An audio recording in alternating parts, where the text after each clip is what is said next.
All right, move 26 in the 30 moves to 30K system, your first deal done. This is one that came after multiple years of experience. I never heard this taught, but I found it to be very valuable moving forward and wish I had actually learned this earlier. And that's don't just look at what you're paying per month if you've got a loan on this. Hard money, private money, doesn't matter. Maybe it's a 203K loan. Don't just look at that price that you're paying, okay? If you paid cash, this is especially important because you're not paying anybody anything. But what does it cost to own the property every single day? What is the daily cost of that property? Now that's different because when you're measuring something daily, it gives you a different perspective than weekly or monthly. Okay. Lenders bill you monthly.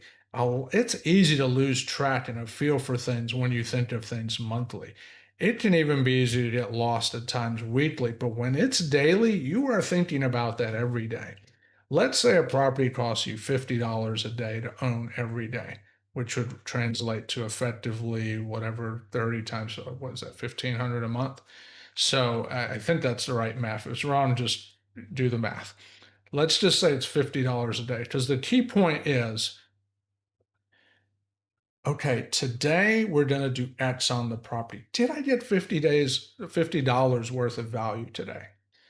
Did I get $50 worth of value the next day and the next day and the next day and the next day? When you start tracking that daily, all of a sudden now you're getting a much more accurate picture of days where I got value for owning this project while I'm working toward the goal of selling it versus days where nothing happened and I didn't get any value out of it, which basically means it just cost you money.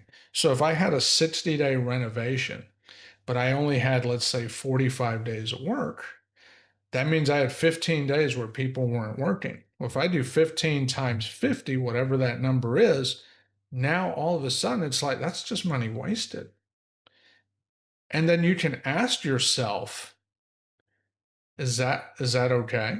Right? And here's the more important thing, before going into the deal, like if you know, okay, I'm gonna have a contractor, but they're not gonna work on weekends. So they're only gonna work 5 days a week, and we're gonna have this as an 8-week project. That means there's 8 weekends, nobody's working. That's 16 days. That's $50 a day. And I do that math. Am I willing to take that loss up front? Or should I be negotiating that into my price up front? See, when you look at the numbers daily, it changes everything. You know, I just don't see many people teaching this, but I think it's invaluable because I've learned when you look at numbers for something daily, it totally changes your perspective toward it. It changes the decisions you make toward it. It changes how you're going to approach things, who you're going to hire, who you're going to work with, who's committed to making things happen, who isn't, and so on and so forth. So consider this exercise.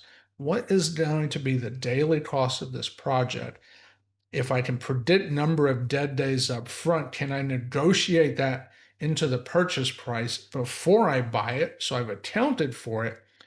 And then can I live with that, by the end of the project? So something to consider, daily tracking of numbers can totally shift your perspective. See you in the next video.